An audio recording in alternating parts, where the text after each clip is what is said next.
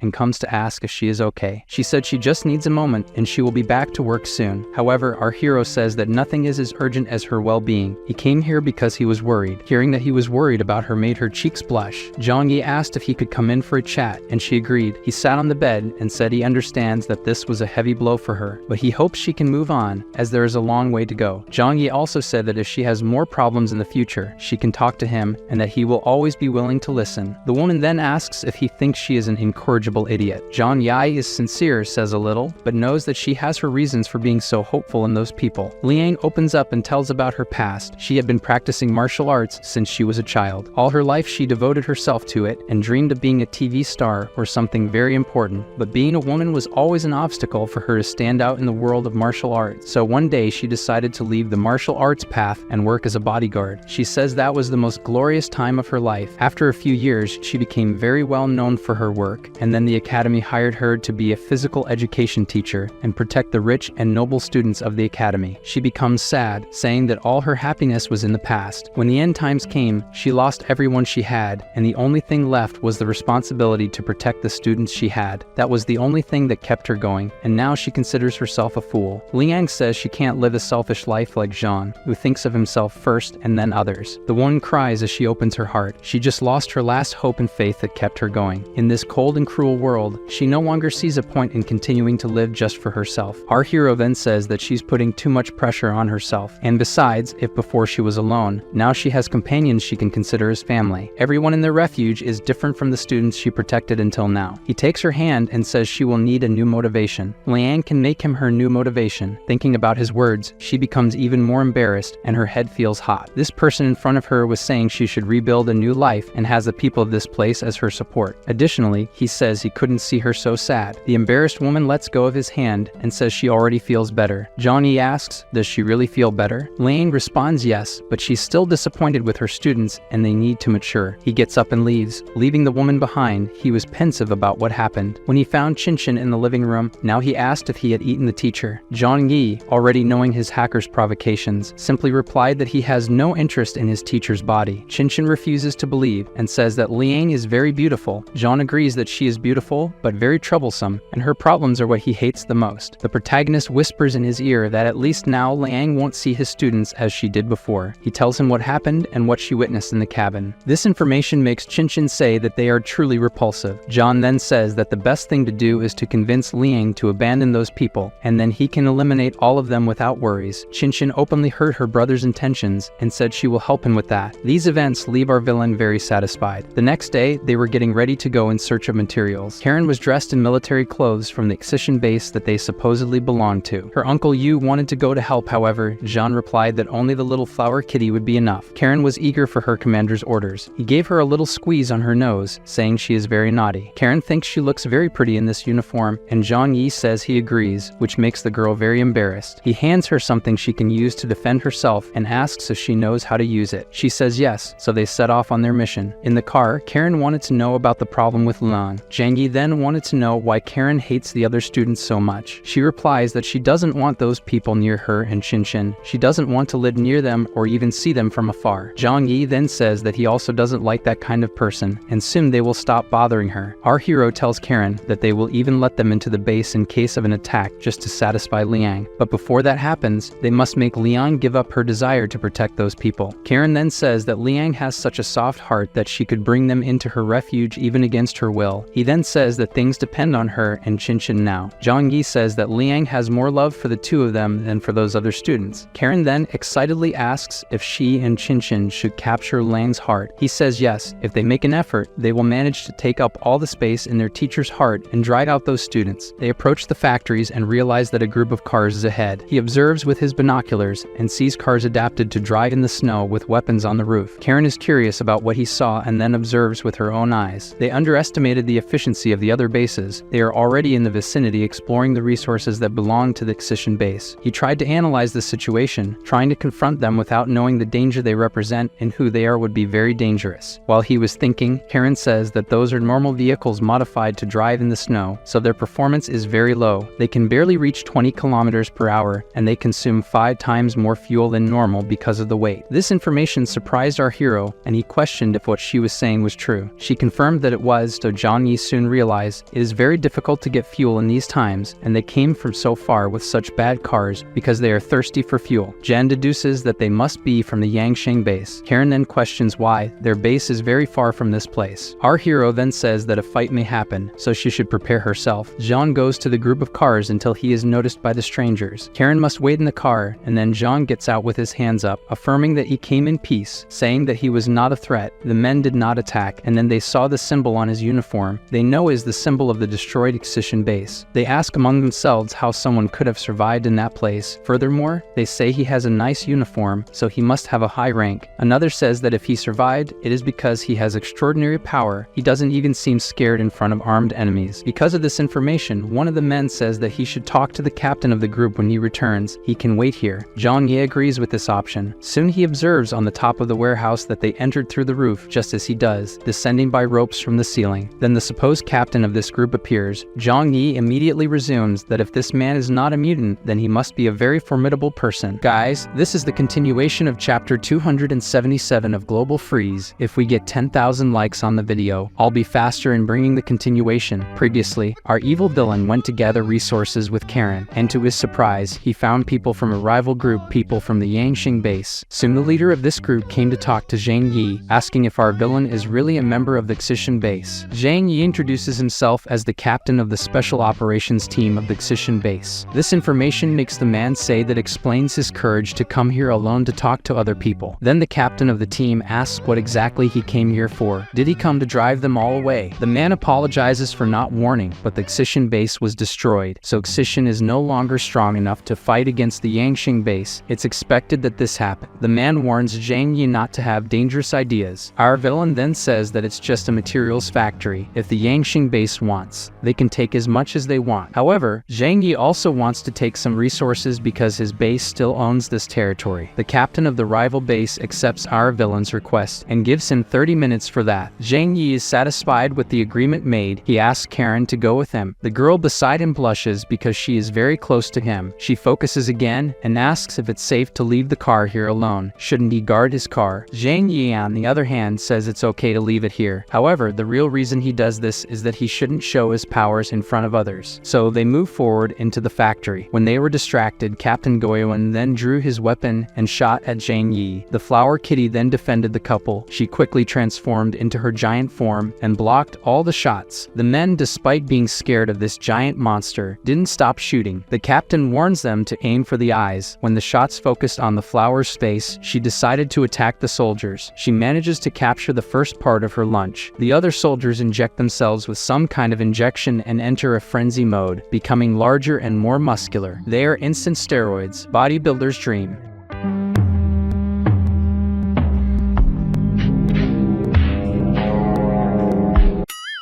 Zhang Yi realizes that this must be some kind of combat-enhancing substance. With this, Flower starts a frenzied fight against 3 soldiers. They manage to fight on equal terms against his giant mutant cat. While they were observing this fight, someone sneaked up behind them and shot them from behind. I bet you won't understand that the person fired and they were facing away before the bullets hit them. The two managed to turn around, and our protagonist managed to defend with a portal. Captain Goyuan now recognizes that Zhang Yi is a mutant. Now that he was attacked, Zhang Yi doesn't hide his powers and decides to attack everyone. He shoots several times in the direction of his enemies and says that this is the end of them. Goyuan orders everyone to split up. They couldn't imagine that one of their enemies' new abilities is to make bullets curve. He learned this from that movie. They split up, and everyone received their gifts in their heads. None of them could dodge. Even the captain didn't have a skill and was knocked out for good. Seeing all this, Karen is impressed and says that Big Brother is very handsome in combat. After eating them all, the flower kitty spits because these scraps have no power to absorb, and besides, they're not tasty. Our villain says that even when he tries to be a pacifist, they all forced him to use violence. These greedy fools attacked first and weren't even mutants, so they dug their own graves. Karen couldn't help but say that Zhang Yi is amazing. They weren't even able to lay a finger on him. As he observes the bodies, our villain recognizes and says that now he can consider himself very powerful in combat. His skills and experience with it are very broad now. Zhang Yi is also curious about that medicine they used. Is this stimulant used by the Yangshing base? Something so valuable he will take to Zhu Kier. She can analyze it and maybe it will be useful for them to save their lives at some critical moment. In addition, he can make a copy of it and gain access to the communication system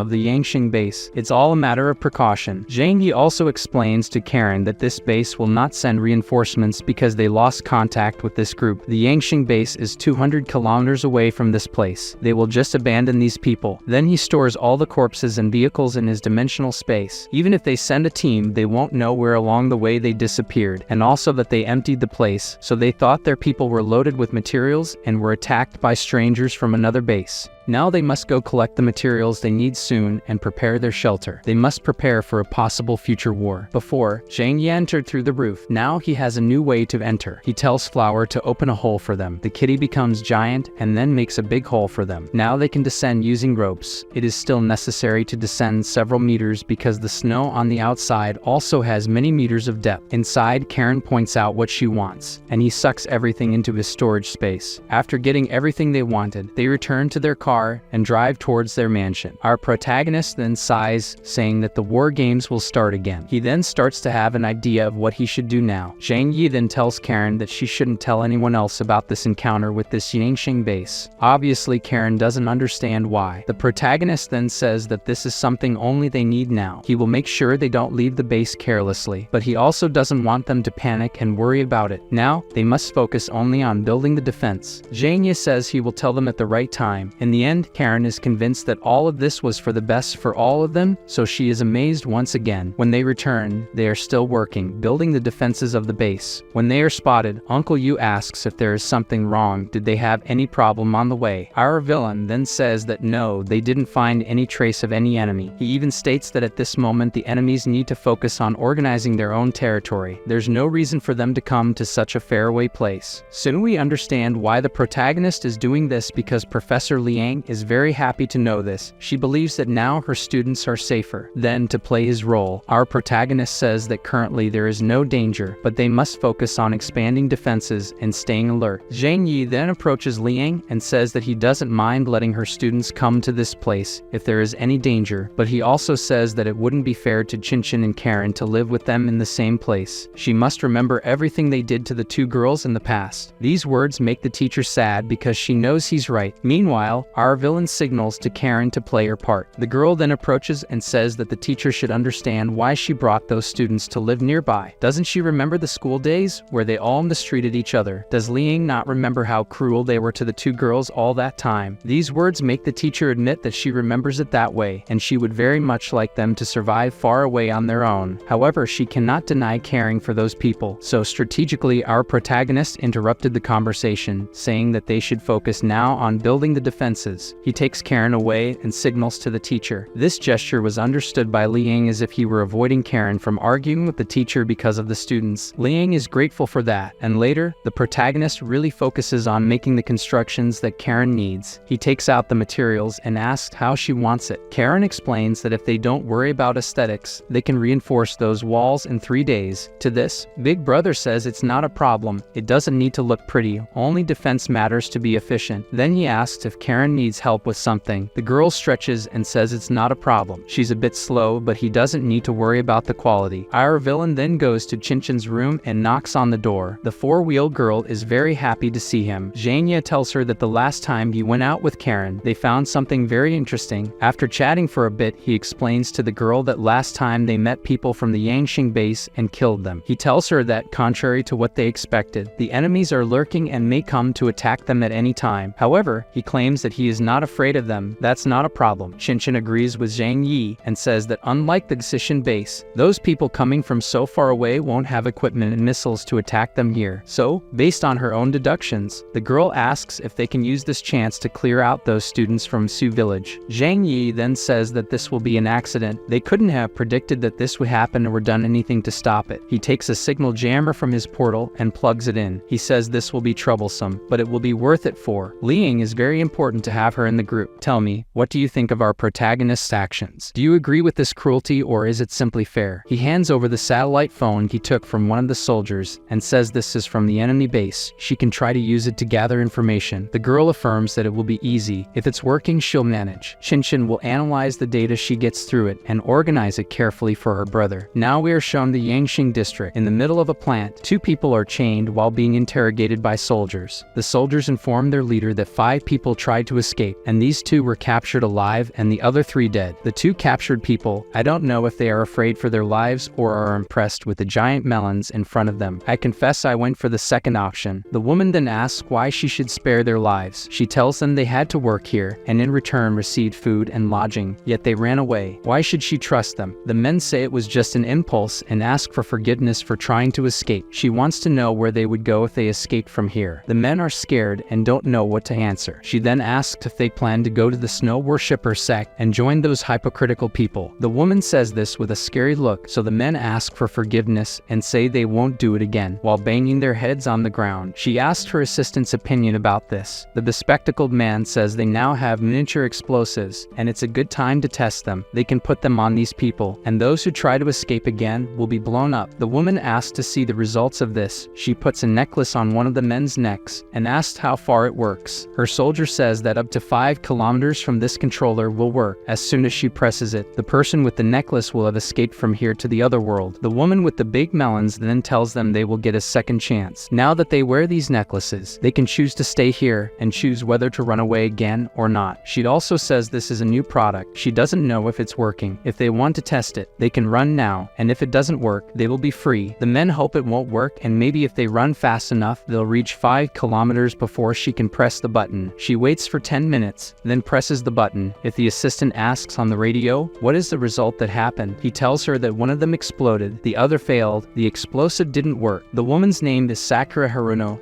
The woman's name is Xiao Honglian, and she says she always keeps her promises. Since the man escaped, she wishes him luck and to find the territory of the snow worshippers to save himself. Xiao Honglian, before leaving the scene, says that due to the failure of this new equipment, the technical department sector will be terminated in 3 days. I wonder why all the villains are always so hot like this. Her assistant tries to convince the woman, saying that the technical team is as competent as that of the excision base. She should give them another chance to continue working. Even if the weapons they are making are not efficient yet, the other sectors are competent. Her assistant argues that since the snow apocalypse began, they only selected talents from famous universities in the region. Xiao Honglian with big melons just says that if these slaves want to escape, why bother to prevent them from doing so? She says that hypocritical woman from the snow sect is just using all these people as bait. Her assistant says they should take part of the excision-based territory to relieve their current difficulties with resources. They have to focus on achieving that. Xiao Honglian agrees again. However, the technical department has to stabilize those explosive collars. They must first secure things in their territory before moving to take part of other territories. She tells her assistant that they must act cautiously, tell the scouts to go to other territories in order to avoid any danger. She then asks, how many troops have returned from the territory? The man responds that all exploration troops have returned, except one troop, a team that went to the farthest territory and still hasn't returned or sent any news. She becomes curious. Could they have been ambushed by some military force? Her assistant says that, in the current scenario, rival bases don't dare to enter into war, so it's unlikely they attack their group. He said for sure no military base wants to engage in a major conflict with another while there's such a great danger like the snow worshippers around. Then he tells his big Malone boss that it's likely smaller factions exist in that region and have attacked the exploration group. However, unless they found a very important resource, other bases may have broken the agreement and attacked their group. His boss then asks what kind of resources can be so important that they initiated a large-scale conflict. Xiao Honglian affirms that she feels more at ease with rival factions around than with the snow worshippers sect. While they were talking, one of the soldiers ran out saying they found traces of one of the missing teams. The woman then becomes anxious to hear the news about the team. She states that even though Captain Goemon may be arrogant, he wouldn't dare to cut communication and flee the base taking some cars. The woman questions if there's any way to track his satellite phone to the location where the signal was cut off. They didn't expect this, as they say the signal cannot be tracked in any way. He vanished and disappeared from the records. This makes Sakura think that the people who kidnapped their group are very prepared. She is scared at the possibility that these people didn't do this on a whim. It was planned. After all this time, attacking Goemon's group is a sign of the beginning of a war. Sakura then begins to think, sorry for the mistake. Xiao Honglian with big melons begins to think if it was the Choyu base or the Kingpu base responsible for this attack, or could the survivors of the Excision base be to blame. Her assistant says that the accident site where they disappeared is closer to the Choyu base because they don't contact the base for any information. He then picks up his radio and calls the rival base. She tells him over the phone that her cousin Goemon is missing. Her last contact with him was near the Hongyuan factory in the Lujiang district. Do they know anything? The leader of the Choyu base territory warns that Goemon passed by here and had no problem. If there was any kind of mishap, it has nothing to do with the Choyu base. The local leader also says that one of their teams is also missing, so this is worrying because the missing people are mutants. In the city of Shanghai, there are few mutants, and even those who should exist could never face well-trained warriors. Therefore, he questions if the disappearance of his men is related to their base. Of course, Xiao Honglian denies it and says it has no relation. She then says that in the entire city of Shanghai, there are few military forces that have the power to face their powerful mutants. She believes that the Kingpu base has no interest in conflict, so she doesn't think it's them. Xiao Honglian makes it clear that the only alternative is that the Snow Worshippers sect is responsible for attacking their base. When she asks what he thinks about it, the leader of the Choyu base says that if these followers of the Ice Cream sect did something to his right-hand man, then they will have to pay a price 10 times higher. Xiao Honglian then doesn't miss the chance and suggests that they cooperate to get back at these people. While people argue that if the culprit for this was this Snow Worshippers sect, the real culprits are at peace, building their fortress even more impenetrable. After building the Great Walls, much larger than usual, Zhang Yi now positions the military equipment they took from the Xishan military base. Our villain protagonist says that these weapons will be connected to a mechanical controller and linked to the computer. They can be controlled remotely and will be highly efficient. This is thanks to Karen's work, who automated these weapons. Meanwhile, Zhang Yi says that the Cheyu and Yangxing bases have not made any moves in these days. He hasn't even seen a trace of them in the region. Are they so difficult to predict? Later, the whole family is gathered to eat. After the meal, teacher Liang says she will now take the food to her students. Zhang Yi helps her gather everything in a few bags. Qinshan then asks if the teacher is okay, as she can see from her face that she doesn't seem happy. Are those students mistreating her? Are they unhappy about getting free food? Qinshan says the teacher shouldn't sacrifice herself for those people. They don't deserve her kindness. She tries her best to convince the teacher that, in fact, she has no responsibility for those people. Any responsibility she had was left in the past when they attended the academy. Meanwhile, our protagonist watches everything from afar. This time he is just a spectator while his girls act on their own. Later at the training center, Zhang Yi talks to Liang if she believes there is any danger in the neighborhood. If so, they can now treat bringing the students here. However, this time he says that since those people don't have a good relationship with Karen and Qinshan, this must be decided in a meeting. In other words, everyone here must agree that they can come here. Upon hearing this, the teacher becomes very sad because she knows that Qinshan and Karen are completely against bringing those people here, and she is aware that she must respect their opinion. Their reason for not wanting their old classmates near them is very understandable. However, she starts to feel happy again. Liang believes that everything is calm in the region. Perhaps the times of peace will last a long time, so they are worrying for nothing. Since that's the case, our protagonist becomes more at ease and prepares to start training now. Gradually, our protagonist's strategy is paying off. Liang knows that the girls don't like their students, but believes that our protagonist is on her side and trying to help her with her desire to protect those idiots. If the worst happens, she has no doubt that Zhang Yi will do everything to try to bring them here. Our villain is very clever. Liang then also prepares to showcase her skills. It's time for Zhang Yi to learn the most powerful hand-to-hand combat. She then begins to dominate our villain in combat. It seems that with each blow, our villain is feeling strange things that he didn't imagine.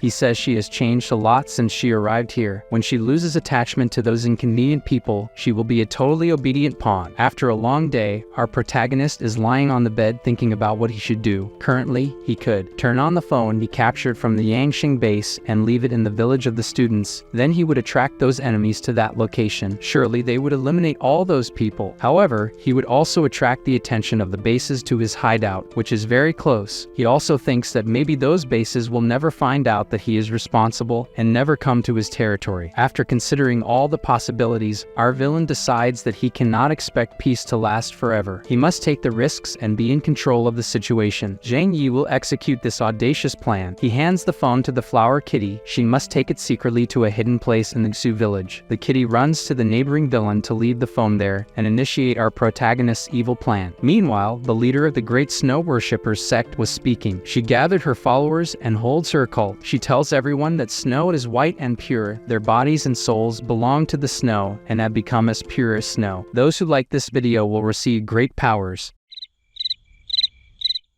She then asks for absolute loyalty from all who believe and wish for the purification of their souls. A person then brings a child and asks for it to be saved. The supreme leader places her sacred hand and it becomes radiant. The child, who was weak and maybe sick, is now full of health and crying. Everyone shouts that it is a great miracle, and they bless the great leader of the snow sect. Her name is Yuan Kami. Her mutant power is the blessing. After her cult, she was quite tired, and one of her followers says she should rest. She can wait to continue tomorrow. However, she refuses and says they must go on. Suddenly they feel a great tremor and all believers fall to the ground. People don't understand what's happening. The girl who seems to be second in command orders to protect the bishop, and the rest of the people must go together to face the enemy. Our Holiness in the ice cream sect says a prayer asking for a blessing to save her followers from this war of suffering. The followers will encounter the enemy. Outside, several cars are in front of the temple firing frantically at its entrance. The snow cult followers also have weapons and start exchanging shots with the invaders. Many start to fall. More fanatical people have attached explosive devices to themselves and run into the troops to blow themselves up. Xiao Honglian, the leader, then says these damned people are so fanatical that they sacrifice their own lives in vain. Thanks to brainwashing, they no longer fear death. Xiao Honglian then shouts that today she will remove this religious charlatan from power. On the enemy side, now the priests have entered the battlefield, while the soldiers shoot frantically with their weapons. The sacred mutants use their powers and are able to resist even bullets. The ammunition that hits their magic shield just falls to the ground and has no effect. The priests ask, why are the bases breaking the peace agreement? This question makes Xiao Honglian even angrier. She shouts for their leader to appear. After that, she says it was they who broke the peace agreement first, so they shouldn't complain. She drinks something from Gar's gourd and then spits flames toward them. This attack is extremely powerful and pleasant, because in this cold, a little heat shouldn't be bad. One of the priests then uses his power and puts cars in front of the fire explosion. He manages to block the flames, but the bodies around turn into barbecue, making a very pleasant smell. One of these snow worshipper priests says there must be a misunderstanding. They have always been neutral. They have never broken an agreement among them. Sakura Big Melons doesn't listen and orders that they all must be eliminated. The leader of the Choyu base then springs into action. A large explosion occurs in front of everyone. Then the leader of the Choyu base is left in a mist, and then ice armor forms around his body, and ice spikes orbit around him. With his ability, he is able to move quickly while shooting ice projectiles. The soldiers from the bases and the deer from the snow sect engage in intense and frantic combat, while the men shoot with their firearms. The soldiers come with melee weapons in their hands. They stand no chance against these people. However, these people are crazy and insane baits. They use the strategy of using themselves as weapons and blowing themselves up amid the military soldiers. They are so crazy that even at a disadvantage, they are causing great damage to the military forces. With this, Xiao Honglian becomes worried. She then tells the rival leader that they must work together now to eliminate the girl Zhang Yi. The woman then takes a big swig from her gourd and activates her Purgatory Forge transformation. The girl Zhang Yi notices this and is surprised. Before she could react, Wei Dinghai, the leader of the Choyu base, stealthily appeared and grabbed her leg. Perhaps his power allowed him to rise from the ground. A second later, Xiao Honglian was beside the girl and hit her face strongly. This caused a great explosion. Luckily, this wasn't enough to eliminate the girl from the Snow Sect. The new subjects of the Snow Sect are surprised by this. What happened? Then they stand in front of the girl, who is severely injured. Xiao Honglian almost managed to defeat that girl. Meanwhile, people in fury were fighting blindly. Even if it was just flies being swatted, they were many people and were managing to defeat many soldiers. Xiao Honglian is aware that her team's victory is certain, but they cannot have too many casualties, as they would become vulnerable against the Kingpu military base. As the battle rages on, and dozens of people lose their lives, Xiao Honglian shouts to everyone that her cousin and 10 of his important subordinates were killed. Suspicion falls on the Snow Worshippers sect, so she needs an explanation right away. Wei Dinghai shouts that his loyal general Wang Rixuan died in the territory of the Xishan base. He says that in all of Chanhai City, the Snow sect are the prime suspects for this. Because of this, the two leaders shout that Zhang Yi must give an explanation right now, or all the people in that cult will not make it through the night. One of the Snow Worshippers soldiers gets irritated with this situation. Since the beginning, they didn't give any opening for dialogue, and now they want to talk because things might change. He decides to eliminate this arrogant person, but fails. Xiao Honglian easily dodges. Zhang Yi then approaches her ally and says they have no relation to this. The Snow sect has never attacked any group of people until today. Wei Dinghai is not convinced and asserts that there is no one else in this city who could be responsible for this. Furthermore, people from 2 neighboring bases were attacked and left no traces, so it was planned, and they are certain it wasn't the Kingpu base. After hearing all the arguments, Zhang Yi then questions the 2 mutants if they never thought there might be another force in Chanhai City that could be responsible for this. Zhang Yi even says that these people are as powerful as them. The 2 leaders speak at the same time that this is impossible, it should never be possible, or something like that. Zhang Yi asserts that, in fact, it is possible, and asked if they are not aware of what happened in the Lujiang region a month ago. Lujiang City was attacked with a missile, but before that missile fell on the Xishan base, many sounds of explosions and gunfire came from that region. Even after the big explosion, more noises could be heard from far away. Xiao Honglian becomes terrified at the thought, if there really is another force behind all this? If true, then not even the most powerful Xishan base was defeated by them. This is so absurd that the leaders don't believe it. They say that Zhang Yi wants to divert their attention to a non-existent enemy. If the Snow Worshippers sect is innocent, they must prove it right now. The soldiers of the Snow sect grew nervous nervous, so Zhang Yi interrupted, telling him not to be impulsive. They are fighting now, but they are not enemies, the group's leader cautioned. Zhang Yi ordered him to only recount what he saw outside the Xishan base that day. Zhang Yi revealed that their soldiers also went to the Xishan base that day and met with Wang Jiangxuan from the Choyu base, shouted the girl who reminds me of Megumin. Damn, wrong photo. Her soldier recounted that besides Wang Jiangxuan, Xiao Honglian's cousin, they also saw some people in combat uniforms at the Xishan base. They are the assassins they are looking for. The two leaders questioned, wasn't the Xishan base completely destroyed? Did they hide to slowly regain strength in secret? They all are sure the Xishan base was destroyed by a missile, but Xiao Honglian questions her ally. If they really hide, they will only slowly regain their strength and never dare to devote time to both of us at the same time. So the girl says that even before the base was destroyed, the Xishan base wouldn't have turned against them. Zhang Yi replies that the people from the Xishan base had courage, but that doesn't mean others don't. What if there are other forces now? Megumin remembers that not everyone knows their forces, and outside of the Xishan district and the Lujiang district, there are also their strong refuge bases. This possibility intrigues Xiao Honglian. This statement explains the current situation. The two leaders decide they will investigate that region to confirm. Then Xiao Honglian says for now they will leave, but Megumin must remember this. The soldiers were irritated because the arrogant woman came here and attacked everyone without being sure they were responsible and still had the courage to act like this. So the two will go their separate ways. Wei Dinghai says the bodies and the wounded survivors here will be absorbed by the sect. Xiao Honglian agrees that brainwashing makes these fools accept being fuel for these people. Wei Dinghai asks what the woman will do. He asserts that if they join forces from now on, together they can dominate the entire territory that was Xishan bases. Xiao Honglian says nothing about it and leaves. The man admits that this woman is strong. If he could take her down, the whole city would be his. Wei Dinghai's men believe she's hiding something from them, but the man finds it natural. It would be strange to trust others. Wei Dinghai is worried about the news he had some time ago about a person named Zhang Yi stealing the city's largest warehouse before the global freeze. Later, Xiao Honglian was at her base and along with a soldier she was investigating the Xishan base region. According to the information, there are two places where survivors are living. Her assistant says this is a wealthy area in Qinghai City and there are thousands of residents in Sujia City. It is very likely that the power to face the Xishan base is in that place. The woman then considers sending someone to investigate the place first. Her assistant suggests they could inform Wei Dinghai to send someone along to help. However, the woman prefers not to notify them, although it's not clear how strong this mysterious power it is. By confronting and destroying the Xishan base, these people are definitely weakened. If the Xishan base was destroyed and they weren't that good, the woman says they can simply take everything for themselves. Xiao Honglian acknowledges that this person eliminated two important people alone, so they should send Dong Hu, as he is the most cautious among them. Their leader tells the assistant not to worry about Wei Dinghai. He's just an old treacherous fox. They then instruct their spy to bring information from Zhang Yi's region. I'm curious to see this person. Meanwhile, back at the Snow Sect's base, Megumin was gravely injured in this battle. The soldiers were worried about the Great Snow Priestess, but the woman says there are more important things to do now. The sight of the battlefield shocked the soldiers. Their gravely wounded allies who are alive are everywhere. The sect followers can now go out to help the wounded, but in this cruel world, only a few deserve to be treated to fight other battles. A girl cries for her ally, but her cry is not sadness, but something else. She says she advised the man for having the right to go see God personally now. Only those who die in battle for the sect gain the right to go see God. She finishes helping her friend cross over while saying she can't wait to go herself. The soldier then orders to take the most wounded to that place. The bodies of those already with God and those who are useless for other battles are placed near a building. After they move away, something bizarre happens. Anon tentacles appear and grab the bodies. They are all dragged into that dark place. Inside that building, the mountain of bodies is placed in a corridor and then hung from the ceiling in cocoons. All the people are placed, and then the environment is filled with smoke. Fruits then grow rapidly. Are you hungry? Outside, the soldier prays for their crazy cult. Inside the Snow Sect church, the great sect leader performs her purification ritual. My heart tightens when the little ones are involved. The leader calls for her children. The real parents tell them to believe in everything she does. They need to be baptized to become a servant of the snow cult. The baptism of her children consists of placing her hand on their face and then warning them not to be afraid and not to move. With this instrument you can see she performs the surgery. With this, the worms are removed. The shock of this is so great that the eyes freeze. From now on, he cannot become an impure demon. After that, the great leader heals the place, and then it is done. Now without Pippi you will not become impure. The parents are very happy to be thanked by the great representative of the spirit of snow on earth. However, the woman says that from now on her children have become sweeter and more obedient. They will no longer cause trouble. The friends are horrified by the situation. None of them wants to be baptized like their friend. Unfortunately for them, the parents are the ones in charge and want them to be faithful to the god of snow. To be obedient and pure, you must undergo the baptism and throw the pipi in the trash. The leader seems to love doing this and then asks who will be the next to be purified. The mother is extremely happy to see her son's condition. They then thank for being purified and leave. After a long work, Megumim comes to see her master. The woman worries about her servant who is gravely injured and then hurriedly rushes to heal her. However, the girl says she has already exhausted herself too much. Today she doesn't need to be healed. After healing Megumim, the great leader asks if they have already called to pass on information. She tells everything they have discovered. A very powerful force has emerged and is related to the destruction of the Xishan base. A mysterious person named Zhang Yi seems to have allied with forces from outside the city to attack the Xishan base. Megumim also talks about the information that this same man is responsible for stealing an entire warehouse from the city before the global freeze. With a serious look, she says his strength is high-level even compared to the entire city of Qianhai. Otherwise, with what could he have resisted the Xishan base for so long, even leading to the destruction of the Xishan base? However, several pieces of evidence indicate that the Xishan base was entirely destroyed by a missile originating from the South Jiangnan region. Anyway, whatever the reason for the destruction of Xishan, Zhang Yi is involved. He definitely holds significant influence in his hand. The great leader acknowledges the strength of our protagonist and says they need to pay attention to this person. Megumin tries to convince her leader that they need to send a team to test him right away. The girl argues that he has the leeches to produce food through sacrifices, but that doesn't last forever. Megumin bitterly acknowledges that if they hadn't had so many servants here today, they would have been destroyed by those two groups alone. Because of this, the great priestess insists that they must develop a defense against this. Finally, the great sect leader tells Megumin to do as she wishes. She can send someone to test this man's strength. Finally, we return to our favorite villain. Zhu Qier was analyzing the sample that Zhang Yi took from those soldiers. It's a type of battlefield-equipped medicine. Its effectiveness is very powerful. It can significantly improve people's bodily functions and can also keep a person awake for 3 days and 3 nights. The waifu says she saw this medicine before in the laboratory, but it's the first time someone has used it. In terms of effectiveness, it's over 10 times stronger than what I used to provide to you. But this medicine only increases the body's energy usage and accelerates metabolism. In fact, it's a kind of crazy exaggeration, which can lead to death if not used carefully. Truly, in this world, there's no free lunch. That drug that makes people stronger without side effects simply doesn't exist. Zhang Yi asks Zhu Qier if she remembers that kind of poison he used on the rats at that time. How much of this medicine he took becomes fatal to the body? The doctor says that a very small amount the body can eliminate the substance, but if it exceeds 5% of the dose, the body will have strong side effects, and in the current climate, the result is a slow death by poisoning. Zhu Qier has no knowledge of there being rats at home. Why did he ask that? Our evil villain just says the rats are out of the house, actually. Then we're shown the rats' camp. The group of students are warming up by a fire. The useless group begins to believe it was better when they were slaves. They had to pedal all day, but they weren't cold, and there was always that tasty yogurt. The only person who seems to have a balanced thought is Xiao Tian. He says if everyone had gone through the experiments he went through, they wouldn't have these thoughts. The girls apologize for this and ask why Liang got mad at them. One of the boys says she's Zhang Yi's property now. Maybe she traded her body for food. Unfortunately for Xiao Tian, he has to listen to his classmates saying bad things about his teacher. These ungrateful ones stop talking when they realize she came to visit them. They even say they miss her. Liang says that recently the area isn't very safe. There are many hidden basements with food, so besides looking for food, it's better to hide and be very careful. The students get scared and ask to go hide at Zhang Yi's house if it's so dangerous. Used to these people, the teacher doesn't reply, just tells them to take care of themselves and be careful. She finally treats them as they deserve. The students eat the food she brings as if they were rats. They eat as if it were their last meal. Some people approached the village. The only one to notice was Xiao Tian. Before he could realize it, someone had grabbed his neck and ordered him to be silent. Tian didn't have the strength to break free, but managed to land a kick on the stranger and made the person back off. The man found the boy's strength strange, and before Tian could escape, he blocked the exit. Tian attempted to attack to escape and was then hit with a single punch that completely destroyed everything inside. With that single punch, the strongest person was defeated. A few hours earlier, these people arrived in this area by car and decided to explore on foot. That's when they saw the wall of Zhang Yi's fortress. With that, the soldier understood that the people who could build this could then face the powerful Xishan base. The man man with the shiny head ordered them to be careful. This is not an easy opponent to deal with if we're careless. Our lives could end here. They then went to the nearby village. They came here following the satellite radio signal of the missing soldiers. They were cautious and sent someone to check the situation and make sure it wasn't a trap for them. The soldiers saw no one and there were no guards. It seemed there's no established organization here. Even after this, the pool ball head warned that an extremely powerful person might appear. If anything abnormal was found, everyone should evacuate, and that's what left the man stunned. His scout returned with the information that ahead is a desolate village. There's no surveillance around and no living beings can be seen inside. I found the location of the signal source without alerting the prey. Could the true powerful force really be behind that line of defense? But why is the signal source here? Is it a trap? It was under these conditions that they found Liang's students' shelter. They were captured. The order was to take all these people with them. It didn't take long for our villain who organized this terrible plan to find out that the satellite phone signal at the students' residence changed. Zhang Yi then went to the window to see the landscape of the neighboring town. He was eager to see the outcome of his plan. Sometime later, he went to the control room where Qinshan was. She was watching a movie when her big brother arrived. Zhang Yi greets his girl and asked if watching movies alone won't be boring. He went there to get information about the enemy's satellite signal. The girl says these people are very cautious, and since the use of satellite phones isn't frequent, data is scarce. However, she found out the identity of the person Zhang Yi eliminated. His name is Goewan. He's Xiao Honglian's cousin, leader of the Yangxing base, and he's also the captain of a team. Even our villain was worried he ended up accidentally killing a relative of the Yangxing base leader. This matter will generate a lot of repercussions. Qinshan warned that he's just a cousin, not a blood brother. Their relationship isn't clear, but Zhang Yi insisted they'd better be prepared for it. According to the conversation records between him and some people from the Yangxing base and people from another base, even without accurate information about the details of the conversations, Qinshan states that if that's the case, it's possible that they'll have to face a joint attack from two organizations. Zhang Yi then envisions the worst possible scenario. Those two bases he encountered that day teamed up to investigate the mysterious enemy, who supposedly is a survivor from the Xishan base. However, folks, Zhang Yi isn't afraid of these people. Unless they also have a military power capable of using missiles, these people are not a great threat. In fact, contrary to normal, our new favorite villain now hopes to be able to face these people on the battlefield. This is because only in this way can they understand that now the location of the Xishan base already belongs to Zhang Yi. Qinshan watched carefully as he spoke. He stated that they need to fight one last time so these people understand the strength of this family. Only then can they have a peaceful life from now on. In other words, the girl understood that they need to destroy these enemies or make them fear Zhang Yi's strength forever. Qinshan took the opportunity to talk about the sacred snow religion. Through the conversations she managed to spy on, it was possible to see that the attitude of the Yangxing base towards the sacred snow religion is very negative. Therefore, Qinshan believes there is conflict between them for sure. Our villain asked for his intelligence sector leader's suggestion. Qinshan is saying that if they're attacked by the Yangxing base, should they consider the snow sect as an ally? The girl didn't rule out this possibility. If they can have one more person to help us, it's always better than having one more enemy, right? Zhang Yi didn't come into power for nothing. Our villain states that a recognized ally is scarier than an enemy, but he doesn't mind using these people a little if possible. Meanwhile, back at the Yangxing base, the soldiers who went to investigate the satellite signal in the Xishan base region returned with the stolen phone and several people to be interrogated. The hot girl who leads all these people was reading in her room and then was notified that they returned with the investigation result. They found Goewan's lost cell phone in Sujia town and arrested a group of students who call themselves from Tianqing Academy, and their teacher is with Zhang Yi. As for Zhang Yi, I didn't see him, but I found a heavy ice and snow fortress on the other side of the river in Sujia. The cue ball head believes that if he's correct, Zhang Yi and his subordinates lived behind that fortress. It was behind that fortress that they managed to stop the attack on the West Mountain base. Satisfied with the report, Xiao Honglian wants to know where the hostages are. The man suggests she go interrogate them right away, and there are the pure and innocent students of teacher Liang. I can't help but consider this woman very beautiful. Will she do beautiful things with these arrogant ones? The bald one informed that one of these people must have some connection with the Xishan base, as he found evidence of body modification technology on his body. Xiao Honglian orders that this person be further studied later and then sits, showing her beautiful legs to these idiots. They don't deserve to have this beautiful view. The woman then orders them to spill everything they know, otherwise, this won't be a conversation but an interrogation, the kind nobody likes. Of course, the most arrogant student of all shouted that he would tell everything about everything she wants to know. He just wanted to stay alive for that. His attitude made everyone say the same. Whether whether about Zhang Yi or that woman Liang, they spill everything. The first question was about how they got this phone. They know nothing about that. They say they have never seen it before. This answer didn't please the woman. The arrogant one was smarter and claimed that this was left by Zhang Yi. The woman was skeptical about that. She then asks how many people in total are under Zhang Yi's command, and what abilities each of them has. How many weapons and resources does he have at hand? Xiao Honglin wanted many answers, but these people know nothing. They have always been lazy, just eating and sleeping. What they do know is that Zhang Yi has some power over space, and the people with him are strong. Also, there's a girl who doesn't like to stand up and is a great hacker. Another girl is smarter than all of them combined. The woman's assistant says that this information doesn't help estimate how strong Zhang Yi's team is. The woman then asks if they have any more information. They must think well, because so far it hasn't been enough to spare their useless lives. Of course, this panicked them. They all said that teacher Liang cares a lot about them. She won't just ignore them if we're in danger. Xiao Honglin gave up on talking and ordered them to be in prison for a while to think about their situation. If after a while they don't have any new useful information, they should be used as flag. The woman's assistant then suggested to her, these students are close to Liang from Zhang Yi's group. Maybe they are close and can be used to negotiate with him. Her assistant reminds her that they still don't know how strong his group is, and this may be an opportunity to find out. Xiao Honglin then questions, use these people to threaten Zhang Yi? She states that in the end of the world, only people with value deserve to be exchanged for some cost. These are clearly useless. Anyone who would trade a piece of bread for these people would be an idiot. After such wise words, her loyal assistant asserts that not all women in this world are as rational as her. Perhaps this teacher Liang has a soft heart. Moreover, her assistant's argument is strong. The fact that they can live near Zhang Yi's shelter means that Liang Yu still has some attachment to them. Xiao Honglin wonders if this woman is an idiot. She decides to accept this plan. She orders to send someone to contact Zhang Yi and then put collars on the students and throw them in the underground dungeon. The next day, Liang warns that she will visit her student's village. Zhang Yi just tells her not to forget to stay warm outside. Of course, our villain already knows the fate of those people she protects and then wonders what her reaction will be. The only certainty he has is that with her personality, she won't be indifferent like he is. All he hopes is that she doesn't cause too many problems. Otherwise, he'll have to ask her to leave the shelter. The purest-hearted woman in this story was doing her routine of taking food to her students who didn't deserve it. Liang finds no sign that anyone is in the village. Have they been kidnapped by some great force? Nowhere can anyone be seen. They really were taken. Liang can only ask Zhang Yi for help. She knows it can't be a coincidence. If someone really attacked them, the target is definitely her. Her heart tells her she can't let them die because of her. There was our villain playing on his cell phone when he knows something terrible happened. She tells Zhang Yi that her students, they disappeared. Of course, Chin Chin, being such a pure girl, was impressed with this news. She already knew. Zhu Kier, we know, doesn't care about who her husband cares about. Liang already searched all possible places. She didn't find a trace of a person. She tells Zhang Yi, suspecting that the nearby factions have already reached the area. He knows this is really possible, but it's hard to understand why they took them away without giving a sign. Our villain questions if, in fact, Liang has an enemy who wants to harm her. The woman has never had any enmities. By blaming the innocent woman, the villain tells her not to worry, because they will find a solution together. They have to investigate if anyone is approaching the shelter first and foremost, to see if there's any clue. For that, he can check the cameras. As they watch all the cameras in the house at maximum speed, no enemy signs were seen. If there are no enemy signs, all that's left is to wait for a reaction from them. Zhang Yi remembers that although it's currently known that Shanghai City still has 4 major organizations, one cannot completely rule out that it's the action of other smaller unknown forces. And for them, it's practically impossible to do anything active. But if the kidnapper took Liang's students, they certainly have some plan. All they can do is wait. Liang understands this, but can't understand what she has that could be of interest to others. What do they plan against her? Zhang Yi suggests that they just want her because she's very powerful, and this makes the sweet woman with the pure heart even sadder, because that makes her guilty for them being taken. We know that as much as Zhang Yi is malevolent, he is smart. He immediately took the woman's hand and calmed her concern by saying that her problems are his problems too. He won't break his promise. As soon as they receive news, he will take action immediately, and with that, he gains a little more of Liang's respect and gets her closer to visiting his room at night. In the end, her students will stay with her. For his 2 girls, he confirms that they are about to be attacked, but he reminds the 2, even puts his hand there, and says that peace in the post-apocalyptic world is fleeting. War and combat are normal. With his 2 beautiful girls, he says that if 2 forces attack them, they can win, but if all the other forces unite against them, it's a different story. Zhu Kier then asks asks if he has no compassion for Liang, and this question he doesn't understand. For what should he have compassion? Zhu Qiu then wants to know if he isn't interested in her. Zhang Yi says he needs her a lot and it would be great if they could become reliable friends, but before that, she has to overcome this. His grim face made it clear what she had to overcome. Furthermore, he tells Yu and Chun about the situation. The two already expected that after they killed those people, it was only a matter of time until they retaliate. Zhang Yi asserts that whenever you aim to dominate any place, only when you eliminate all threats around can you be secure. Our protagonist says that not everyone is detached like them. Anyway, they don't need to worry. As soon as they realize his power, they naturally won't try to invade his base. His uncle doesn't mind having to fight again. Only Chun, who thought that every time they had to fight he had less time for his inflatable wives. The men are then taken by surprise to hear a car approaching. They all run to the second floor, and from there can see that only one vehicle was approaching. Leave your comments.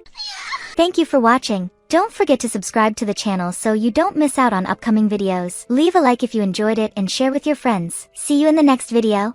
Bye for now.